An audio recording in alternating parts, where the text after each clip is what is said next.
me out at outside linebacker. And then, you look at it and you say, okay, well, Michael Kendricks would be an upgrade over Ben Gedeon, which is true. But I think the number was 26% of the snaps that Ben Gedeon was on the field, whereas Michael Kendricks, saying he wanted a bigger role and he maybe didn't get as much as he wanted in Philadelphia, was playing like 70% of the snaps in Philadelphia.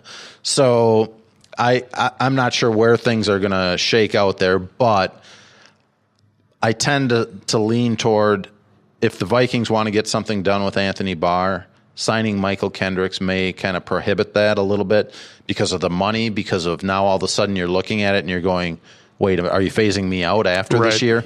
So I would say, in my guesstimation, less likely that they sign him than more likely, but it wouldn't shock me if that happened.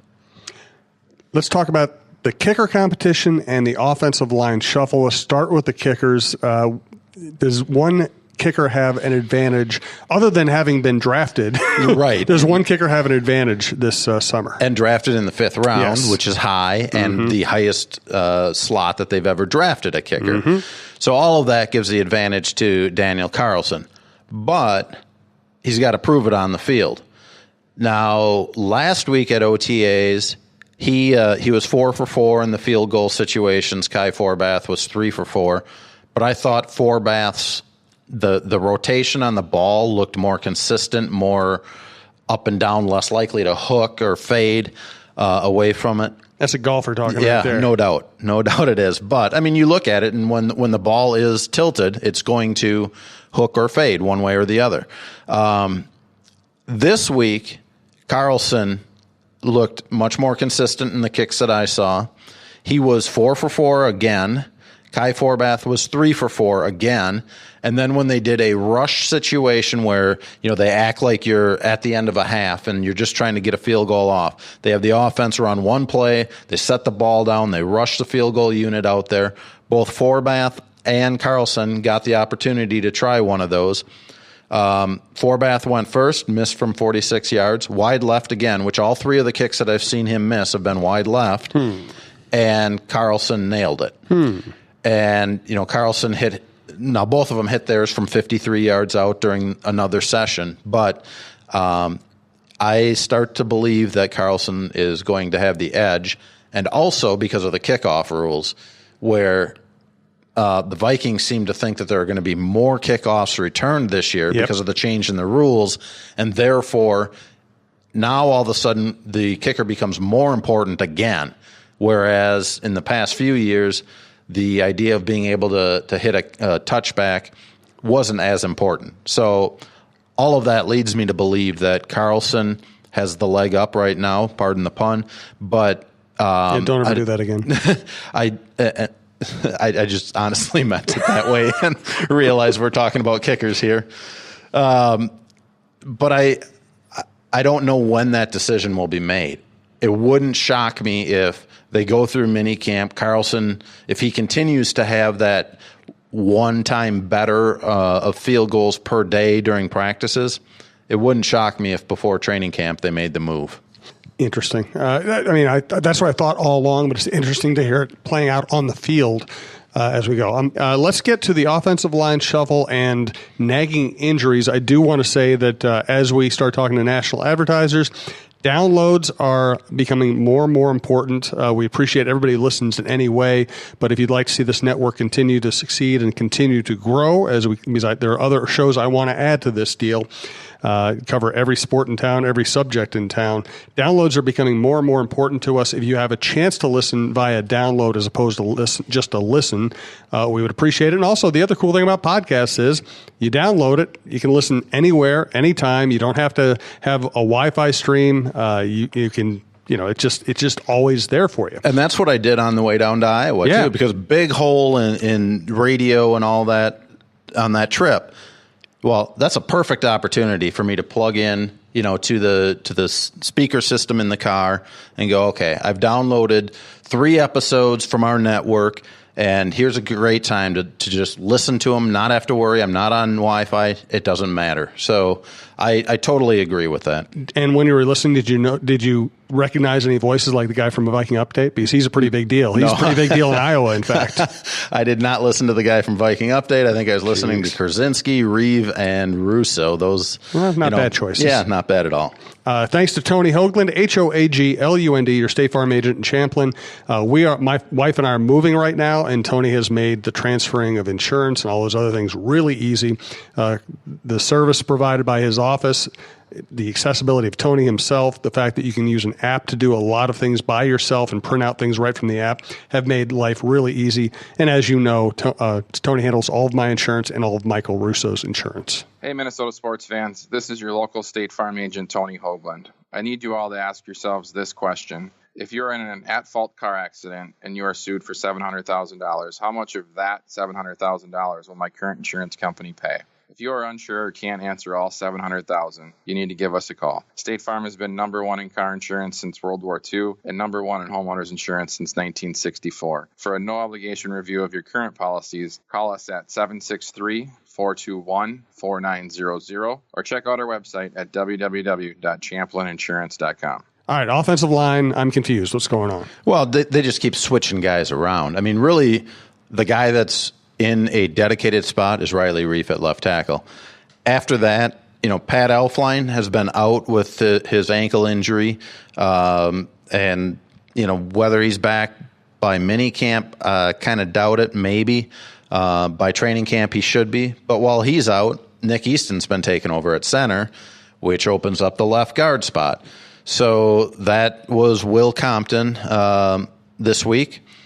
The right guard spot, instead of having Mike Remmers at right tackle, which they did in the first week of OTAs, he's now at right guard, and Rashad Hill is at right tackle. And by the time we get 2 weeks into training camp, all of that will be different except for Riley Reif. I mean, I think you're looking at Reif at left tackle, you're looking at Easton at left guard, Elflein at center, and then the right side of the line they got to make the decision on. Is it going to be Rashad Hill at right tackle, Mike Remmers? Has Brian O'Neill, their second-round draft pick, done enough to warrant a good, strong look with the first-team offensive line? If that happens, then Remmers probably in at right guard. If not, Remmers probably out at right tackle, and Danny Isadora, Will Compton, all those guys start battling for the right guard spot. And this is probably one of those situations where we're going to spend a lot of time analyzing who's winning the battle in camp and maybe who's the game one starter. But this could change frequently during the course of the year. Well, look at what happened last year in training camp. We kept analyzing, okay, this guy's playing this week, so they're probably leaning that way. And then throughout the whole preseason, I don't believe they had the exact combination on that offensive line that they started the season with and went for most of the season, with those same five guys at the same five spots. So, they're in the experimental stage right now, trying to figure out what can this guy handle, how does he look at this spot, and without pads on too, it's a far different situation than you're going to get in training camp. Who's hurt? Well, Elflein's hurt. Everson Griffin still sitting out this week. Last week, Mike Zimmer said it is not the plantar fasciitis that he had most of or at least the second half of last year. He does have a sleeve on his left knee, so maybe there's a little bit of inflammation there. So that's always kind of something to keep track of. As he's getting further in his career. And so, the wear and tear of playing football for so long, is that starting to take a toll? Who knows? Cook is continuing to do individual drills, and then once they go to full team activities, he's working on the side. But you see him with one of those I forget what they're called, the elastic ropes that they run with, and he looks strong, explosive with those. It doesn't look like it's really bothering him in that situation. So I think, they'll just continue to maybe give him a little bit more work. I wouldn't worry about his availability for the start of the season, however. Andrew Sandejo, still out.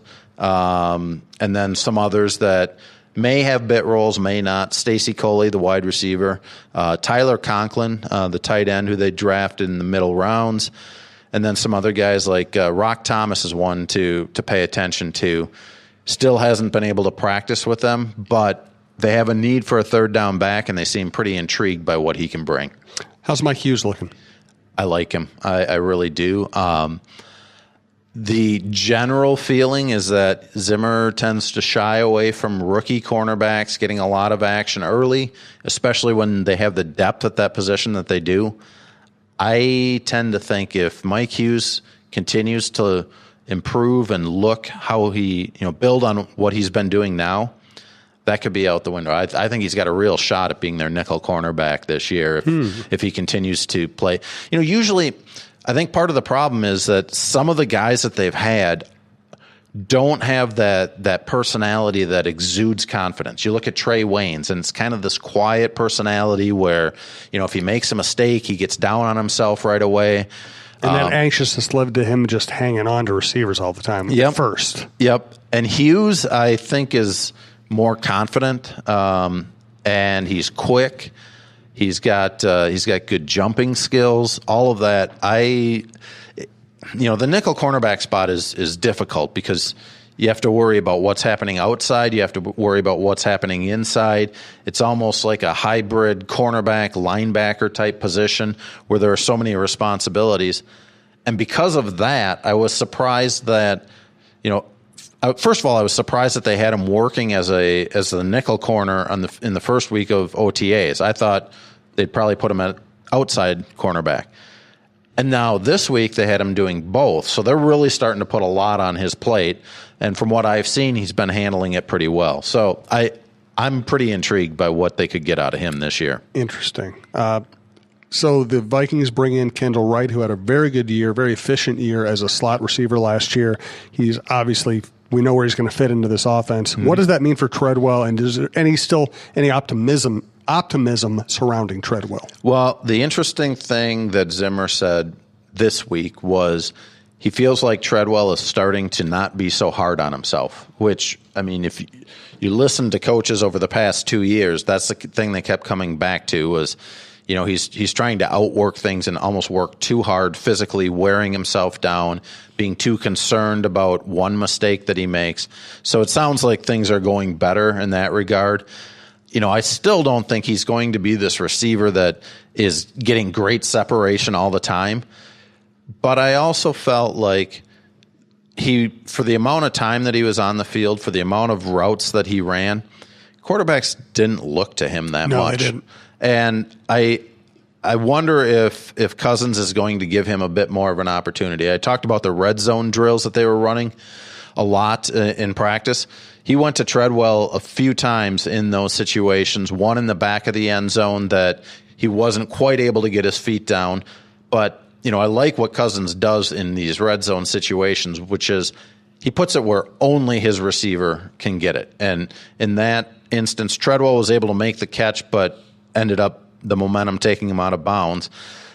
Then at the front of the end zone, he went to him low where it's supposed to be in the front of the end zone. Treadwell makes a diving catch and, in traffic. So when the Vikings drafted Treadwell, it was often people talking about, he can be a big asset in the red zone because he's so physical.